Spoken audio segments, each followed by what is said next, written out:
Okay, so I'm delighted to be joined by Neil Welch today. How are you doing, Neil? Great, thanks, Kevin. Yeah, sunny day in Dublin, you can't complain. Yeah, exactly. So we were just chatting there before we started recording. You're involved with Kildare again this season as S&C.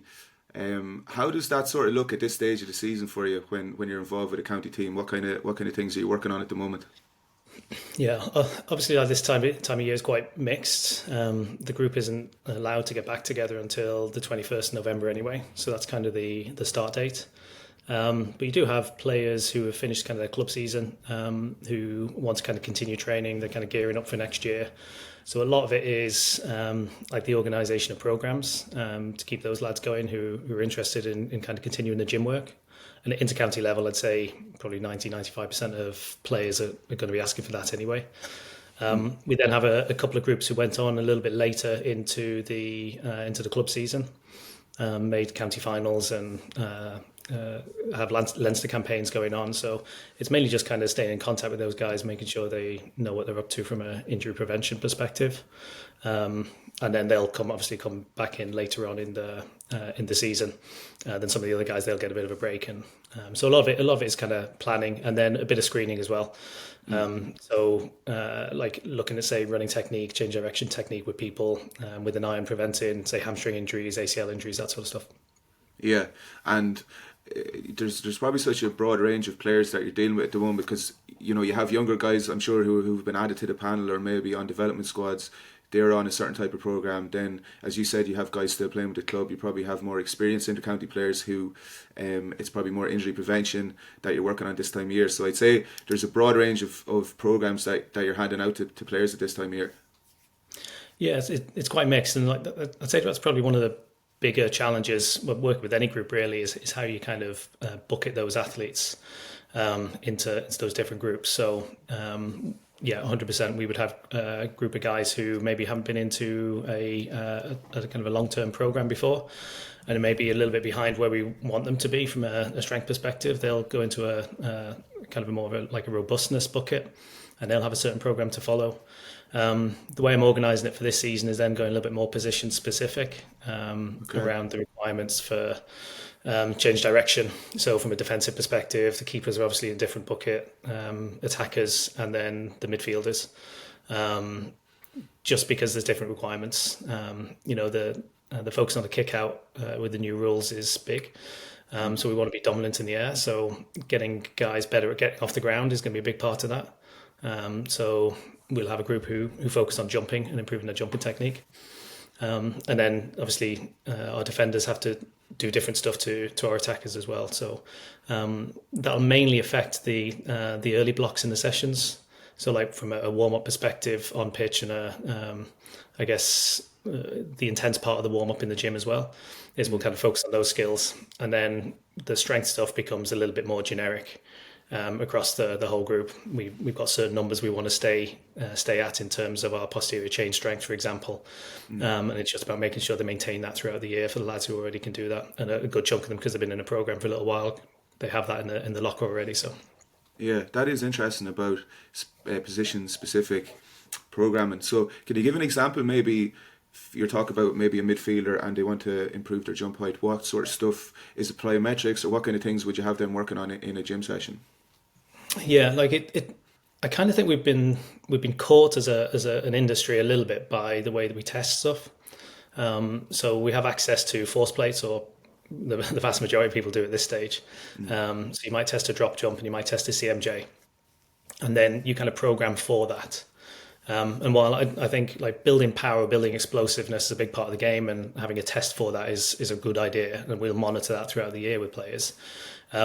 The skill of jumping is a lot more open than that. There's a precursor that goes into it, either a sideways movement or a backwards or a forward movement.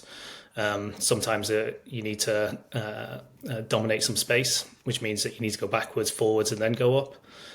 So it's really about the mixed skills going into the jump that we were working on in the gym, and then it's just repetition.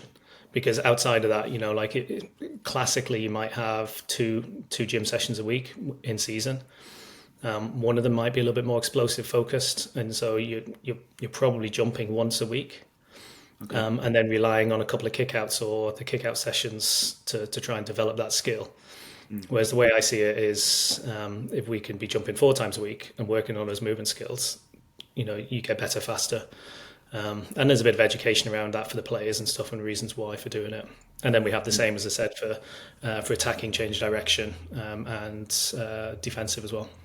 Yeah, and just on the new rules in Gaelic football, have you noticed, we're obviously a year into this now, there is definitely changes in terms of what's required of players on the pitch.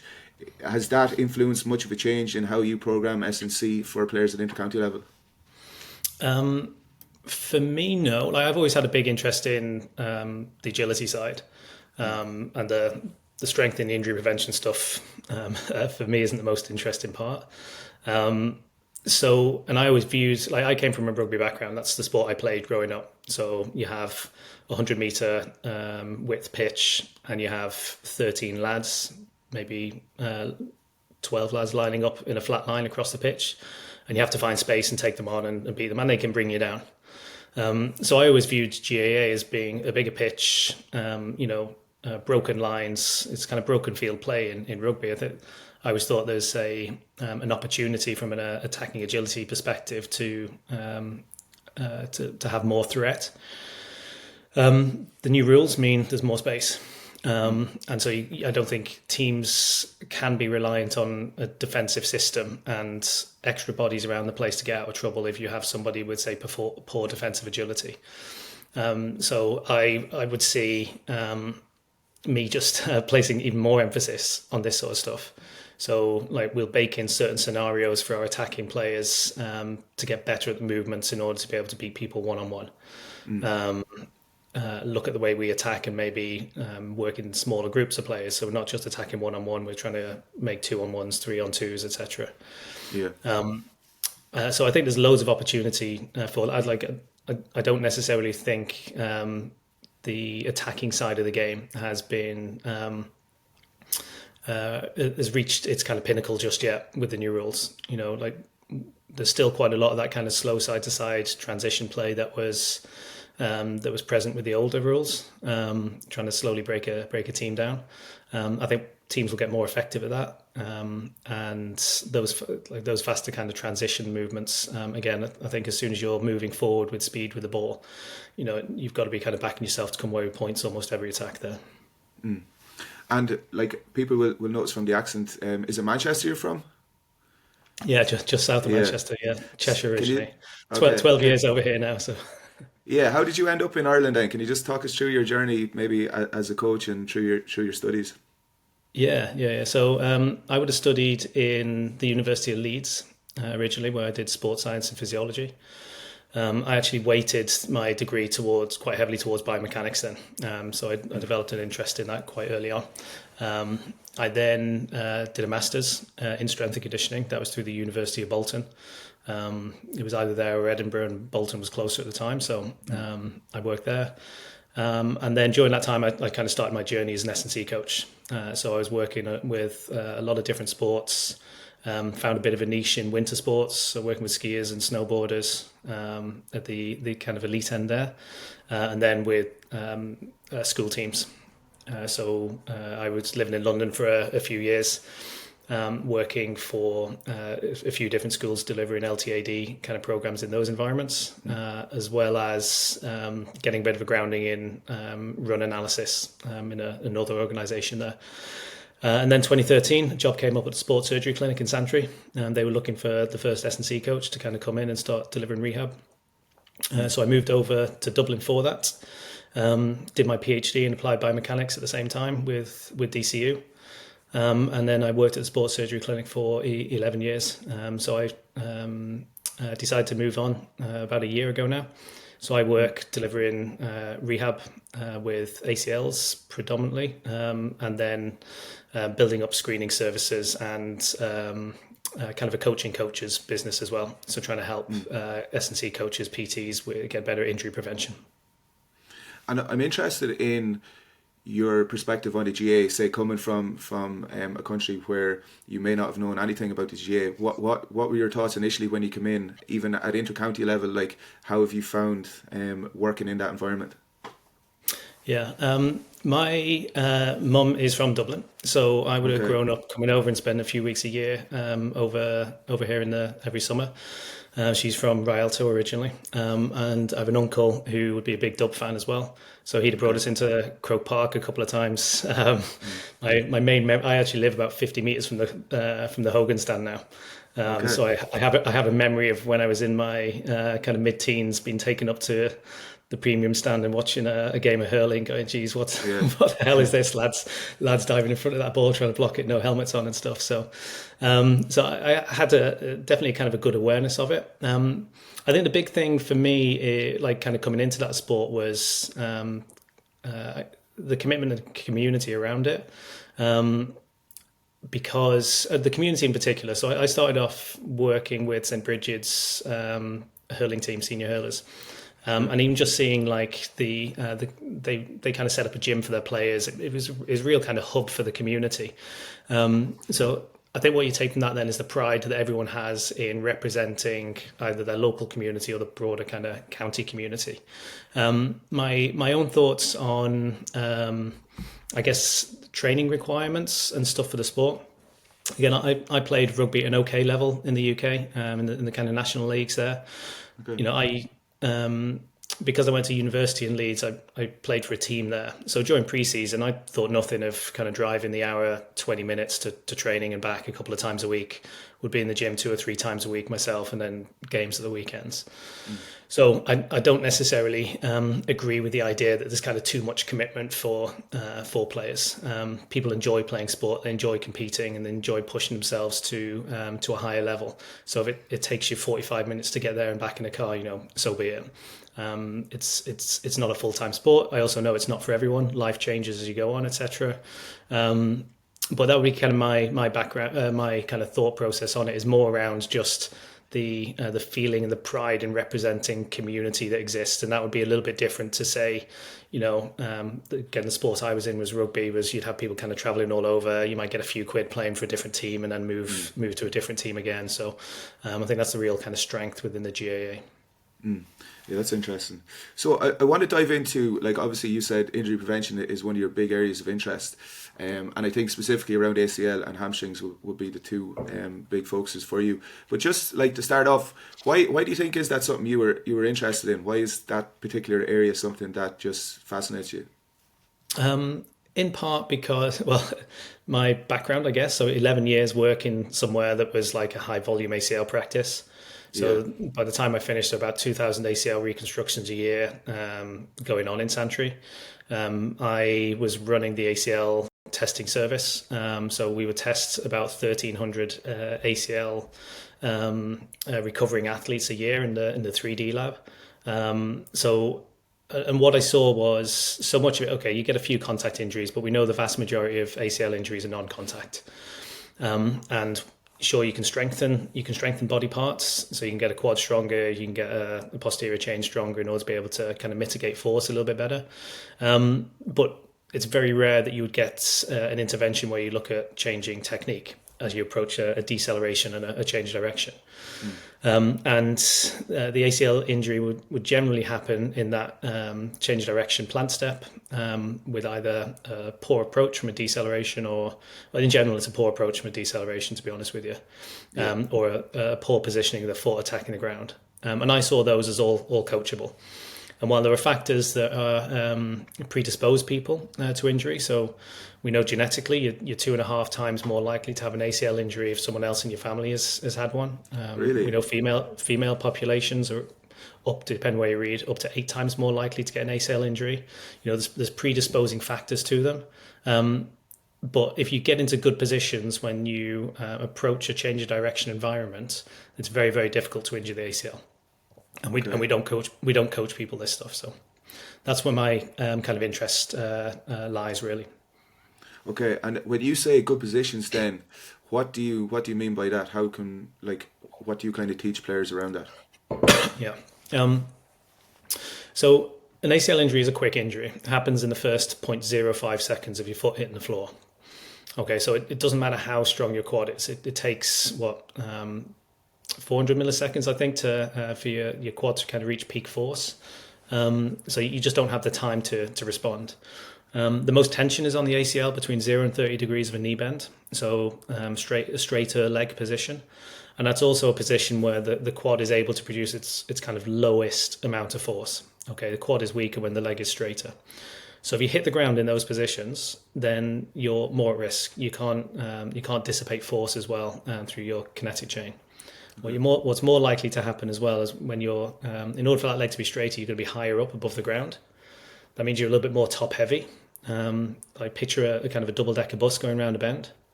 So you're going to lose control of your trunk, and that creates a kind of a contralateral rotation through the knee, and that's what creates the rupture.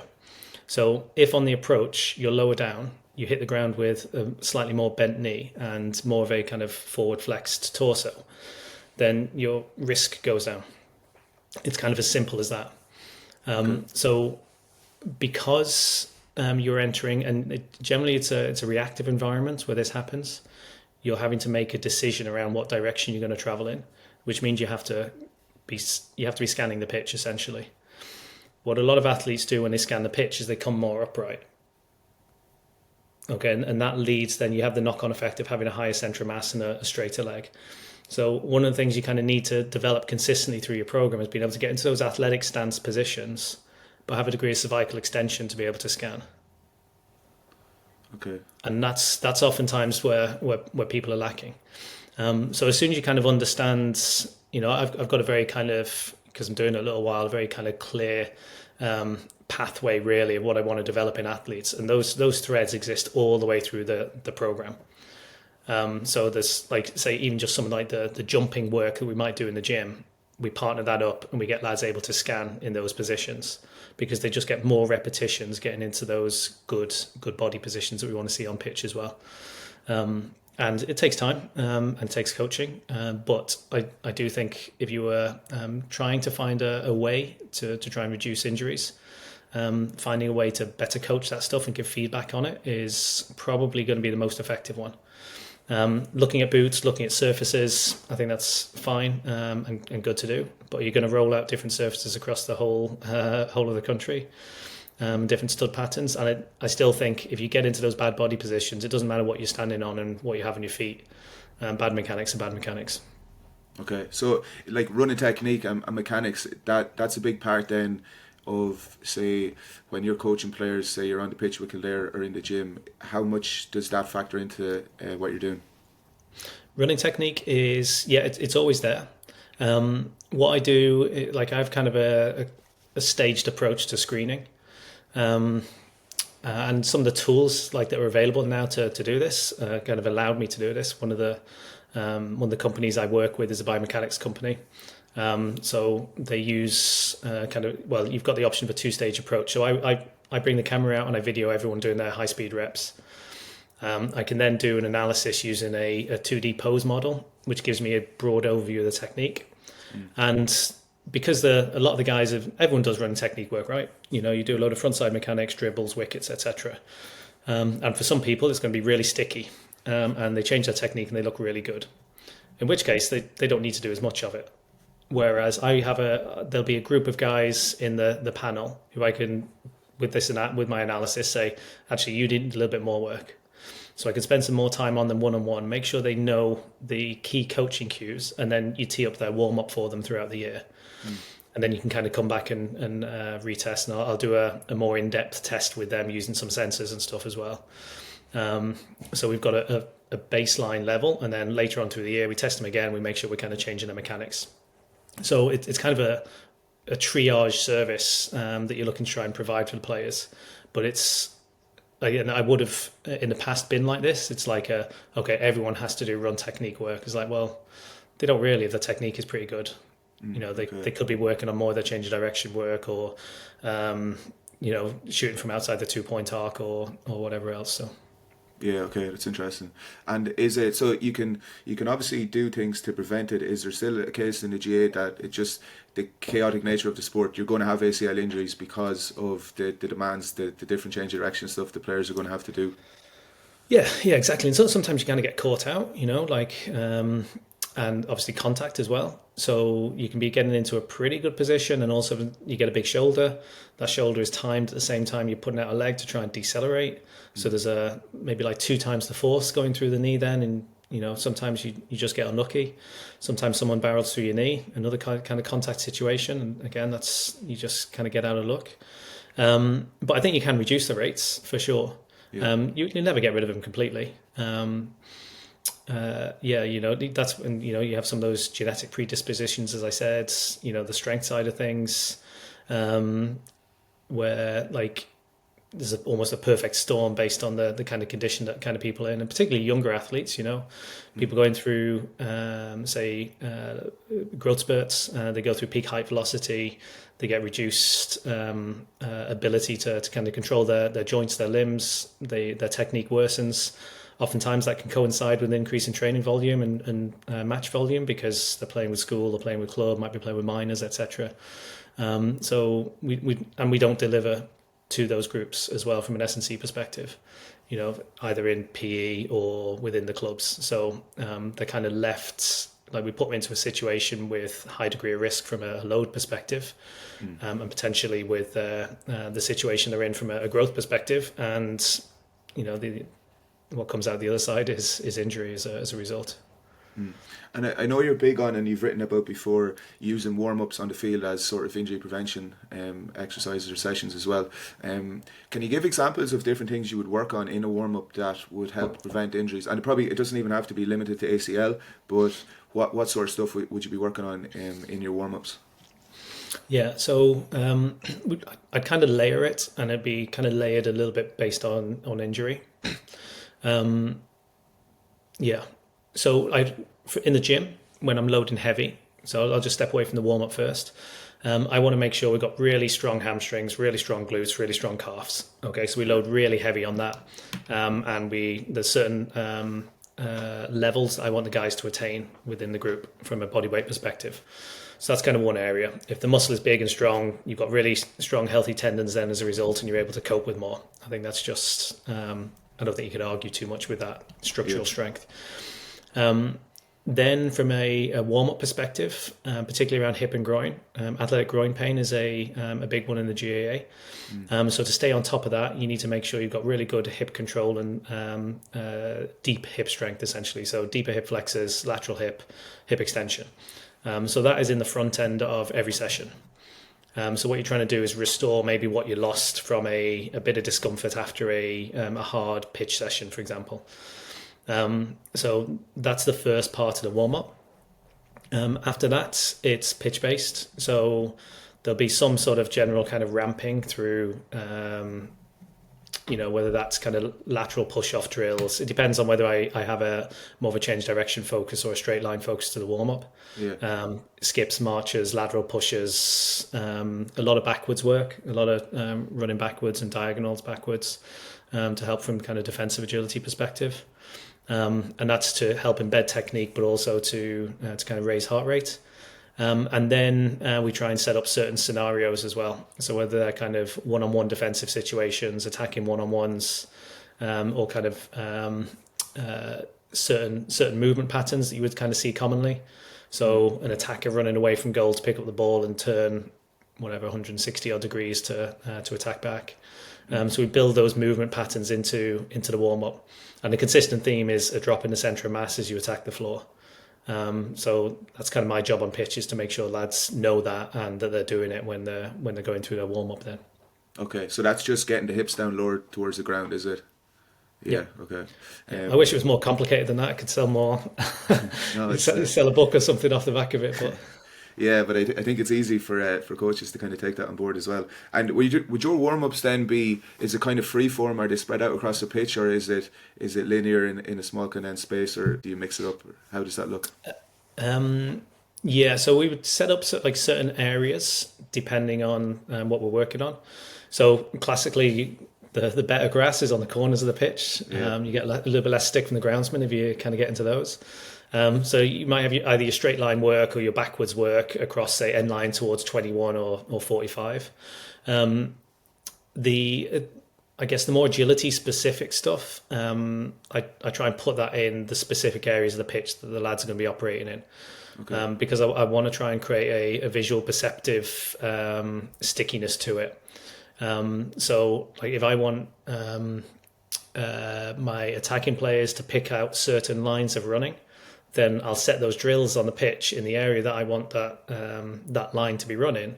So they get used to everything: distance from the sideline, transition over a 45, where the goal post is, where the arc is. Just everything starts to breed familiarity that way, so that they start to drift into those kind of lines of running that I want. So it would start off, I guess, to answer your question, narrow focus, where I'm not too fussed about where they are. And then once I start to get into specific scenarios, I spread out and go kind of pitch specific then. Okay. And just to dive into, you were involved in, I think it was one of the biggest studies ever in terms of ACL reconstructions in the GA. Now, I know you might not have it in front of you there, but just there was some figures that I found interesting. Like, I think it was 1,900 players that were tracked in this study. But some of the more interesting findings, like I just going through it there, the big jump out thing was that players that got hamstring grafts as opposed to the patellar tendon graft were 5 times more likely to re-injure. Is that something that have we completely moved away from hamstring grafts now, or is that still something that that some players will get when they're getting surgery? It is, particularly younger players. So if the growth plates haven't fully fused, then surgeons will lean towards a hamstring graft for that. Okay. Then you'll have surgeon preference on top of it. So some surgeons in Ireland prefer and were trained using a hamstring graft. So that's what they will offer the athletes. My opinion is when you look at the numbers, and okay, like some of those numbers, they have those younger athletes who are going to be a little bit more predisposed to injury and re-injury anyway. But you know, it's like you said, like it's what four times more likely to re-injure the same leg with a hamstring graft. Like I think if you are fully grown, then you'd need a pretty strong case for backing a hamstring graft in that instance. And there's a couple of things that happen with a hamstring graft as well. So they fool you a little bit in terms of how far along you are in the rehabilitation, because you don't get the same quad loss. I think when you have a patellar tendon graft and the quad disappears, it takes a certain amount of time to get that back. And that time allows for healing. It allows for the ligamentization process to get further along. It'd be very common with a hamstring graft when you've restored quad strength that very early, because, as I said, like there's no interruption with the kind of extensor mechanism within the leg, to not hold somebody back. And what's interesting is if you have, or quite often, if you've a deficit in quad strength, you'll say to somebody, you're not going back on pitch.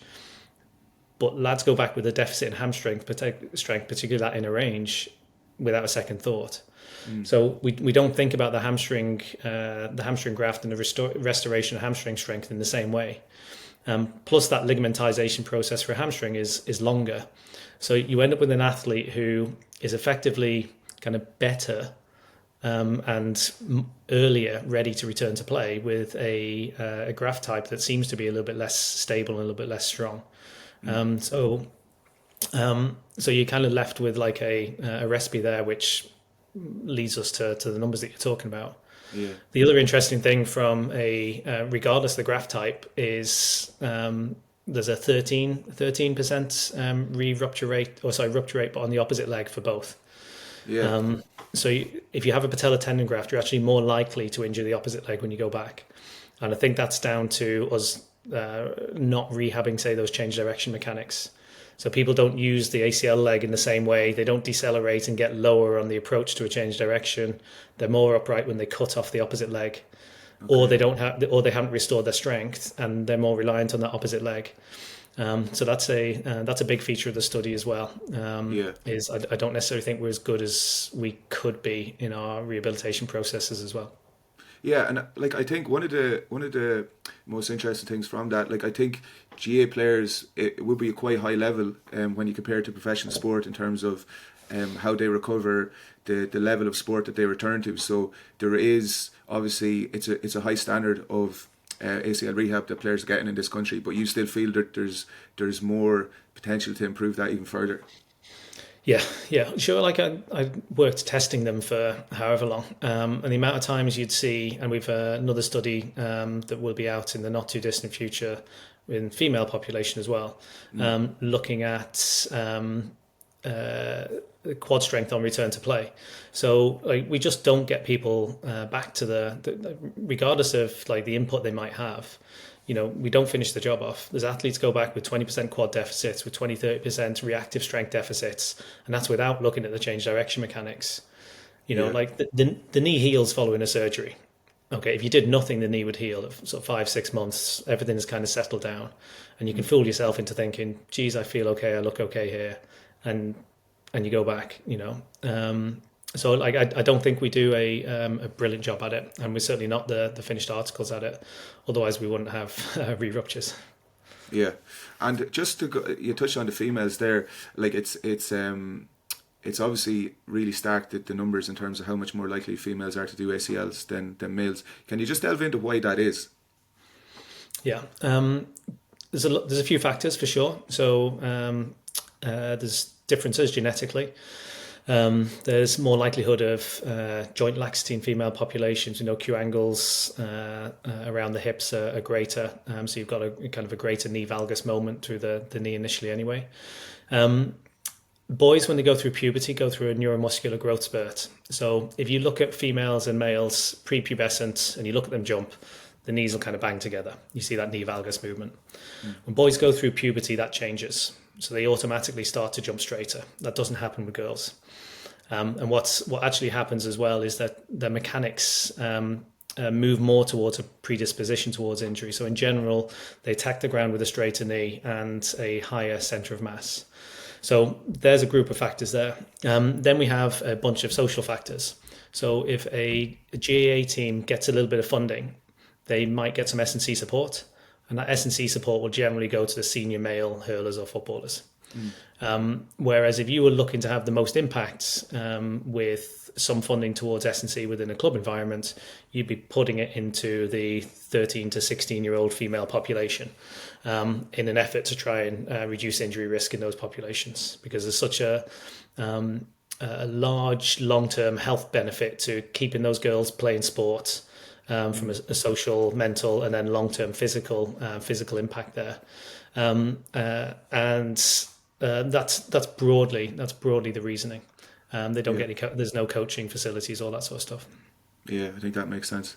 You might have touched on this a bit already, but the biggest mistakes you'd see around when players are rehabbing ACL injuries and coming back from surgery, what would be the biggest mistakes that you kind of see there?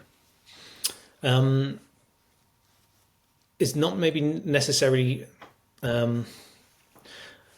maybe working too hard on some of the other stuff. So like run technique work. Like we seem to have kind of shifted towards a bit of a paradigm where we want to get back to running and jumping as soon as possible. In my experience, we're not very good as a group within a rehab environment at getting muscles bigger and stronger.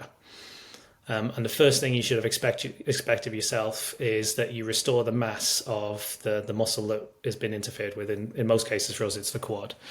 And you increase the strength of that quad through its full range of motion.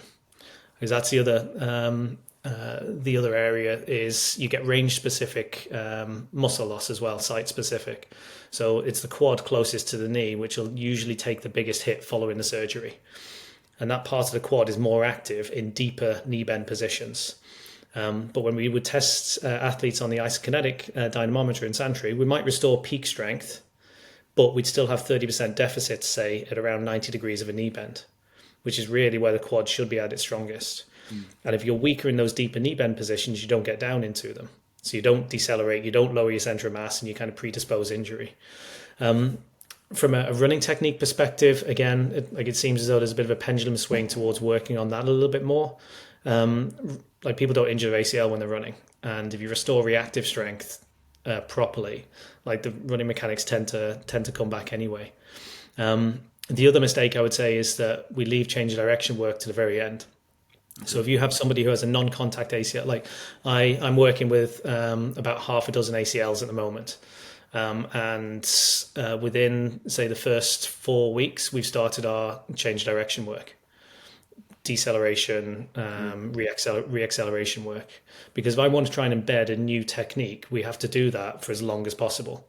So if we're going to use, I just say, call it 9 months just for ease of use.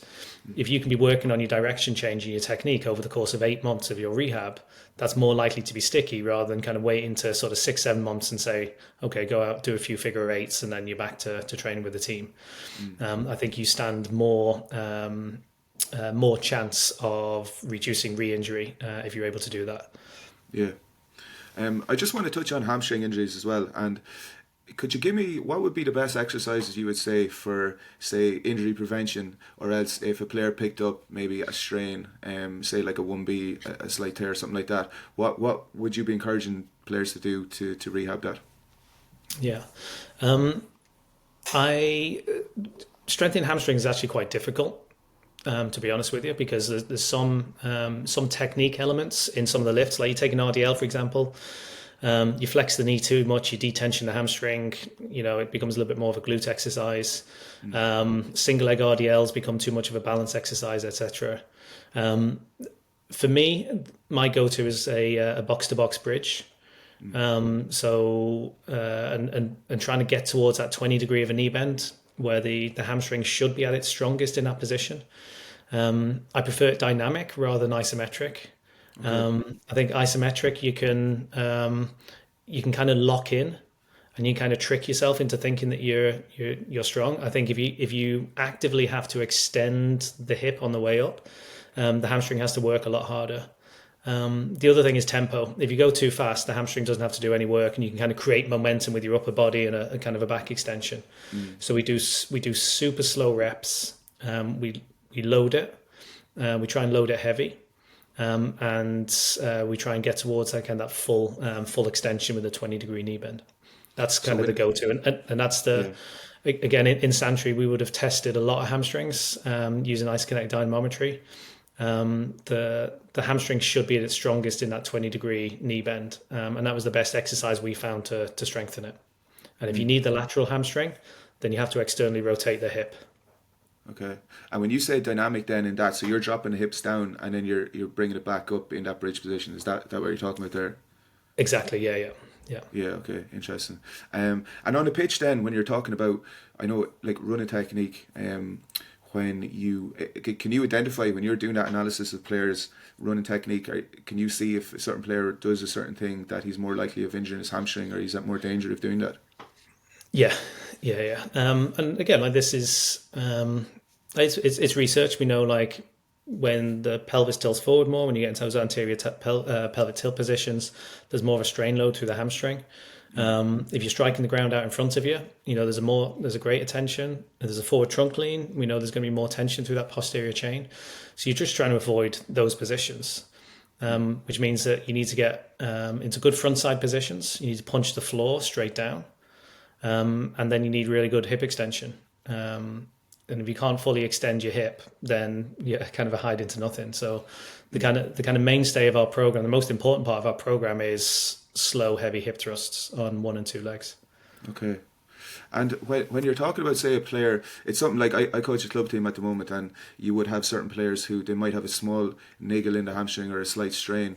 Is the best practice now that you do want to introduce running gradually, even if they're still feeling it a small bit? You want to say at a tempo run, a lighter, lower intensity, and then you build that up over time. Is that kind of what you would encourage, or how do you factor in like the return to play with a player coming back from, say, a hamstring strain? Yeah, the strain load on the hamstring is relatively low until you go up to 80-85% of max speed. Yeah. And that's when you get like an exponential increase. So straight line running is safe. Okay. So you can start that quite quickly, particularly running drills as well, skips, marches. Like if you really want to encourage, and if you've identified that as an issue with an athlete, then they need to drill it. You can't just wait for like a week before they have to go back and do a few running drills and hope they change it. So again, you can do some of that work really early on with the vast majority of injuries, to be honest with you. The higher grade ones, you need to do more of that over that 12-week rehab, particularly if it's a tendon injury as well. So yeah, you're safe running. You're safe running quite quickly. But the big thing is having a marker of strength, making sure you've restored that strength. And then you kind of rely then on your the lifts that I was talking about before. Yeah. And when something you mentioned earlier, then you were talking about, say, certain strength levels that you would want players to attain in the gym. Is there certain markers that you would look for, or is it very much individual in terms of what players should be hitting? I usually just go relative to body weight. So trying to get to sort of 30-40% body weight and that kind of hamstring bridge.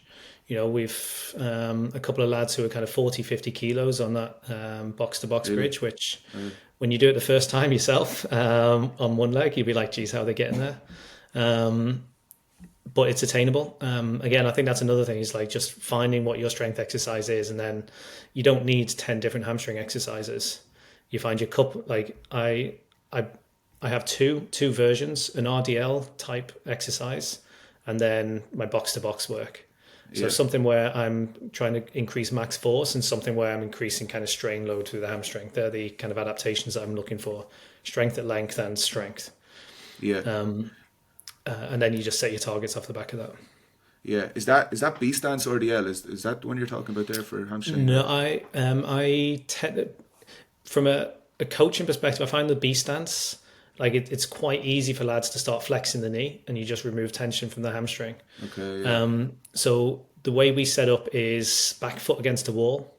So it's kind of you're trying to bring people closer to that kind of flat RDL position. Yeah. But remove the balance challenge. So yeah, back foot on a wall. Maybe it might be about knee height or thigh height against the wall. And then you're trying to go like in a very straight leg position and really get a high kind of strain load through the hamstring there. I just find with B stance, and if the foot is too low, it's too easy for lads to kind of get it wrong.